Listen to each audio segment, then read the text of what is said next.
नमस्ते दोस्तों, मैं डॉक्टर प्रबल अग्रवाल राधा कृष्ण होम्यो क्लिनिक रामपुर से। आज जिस टॉपिक को मैं आपसे डिस्कस करने वाला हूँ वो है टॉसिस। टॉसिस का मतलब होता है ड्रूपिंग डाउन ऑफ आईलिड्स, यानी कि ये हमारी आँख की परेशानी है। जब हमारी आँख की ऊपर की पलक जो है वो नीचे को झपक जाए, कम नीचे हो जाए, तो उसे हम टॉसिस कहते हैं। यानी कि जब इसकी मसल्स का वह करना कम हो जाए तब ये नीचे झपक जाती है, तब उसे हम टॉसिस कहते हैं।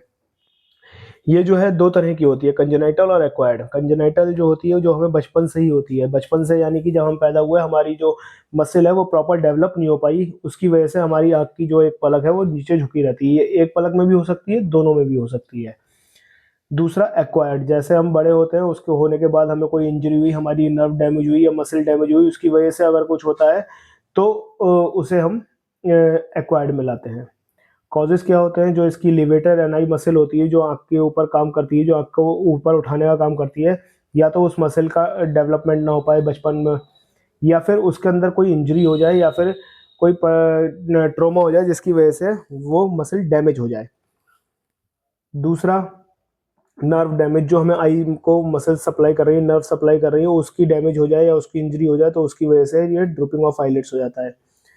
तीसरा हमारा जो होता है, जो मसल्स होती हैं वो प्रॉपर वर्क नहीं करती, जैसे कि माइस्थीनिया ग्रेविस की किसी को परेशानी होती है तब, तो हमारी मसल्स प्रॉपर वर्क नहीं करती हैं उसकी वजह से।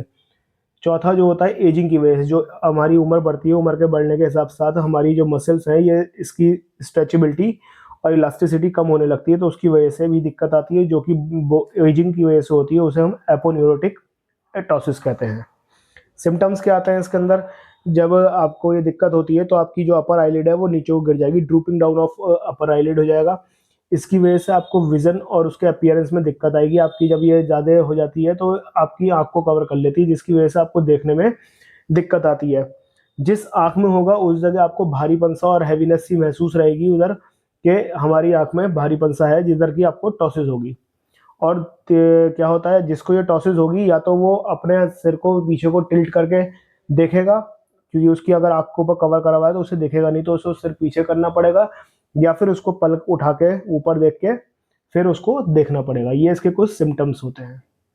अगर आप में से भी किसी को ये परेशानी है, जनरली बच्चों में होती है बचपन से, तो वो डेवलप होना, सही होना थोड़ा मुश्किल होता है। लेकिन अगर एक्वायर्ड हुई है, किसी नर्व इंजरी की वजह से हुई है, या फिर अभी कभी आपको पैरालिसिस हुआ है जो कि एक नर्व का डिसऑर्डर है, उसकी वजह से आपकी पूरी बॉडी रिकवर कर गई पर वो आई रिकवर नहीं कर पाती है, टॉसिस रहती है, तो उसके लिए हमारी होम्योपैथिक में बहुत ही अच्छी मेडिसिन आती हैं दो, जो कि अगर आप देंगे तो वो बहुत अच्छा काम करेंगी।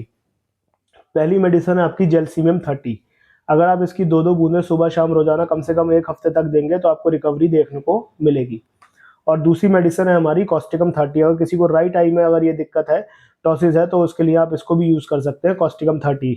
इसकी भी 2-2 बूंदें सुबह शाम रोज़ाना आप कम से कम 1 हफ्ते तक देंगे तो आपको रिकवरी देखने को मिलेगी।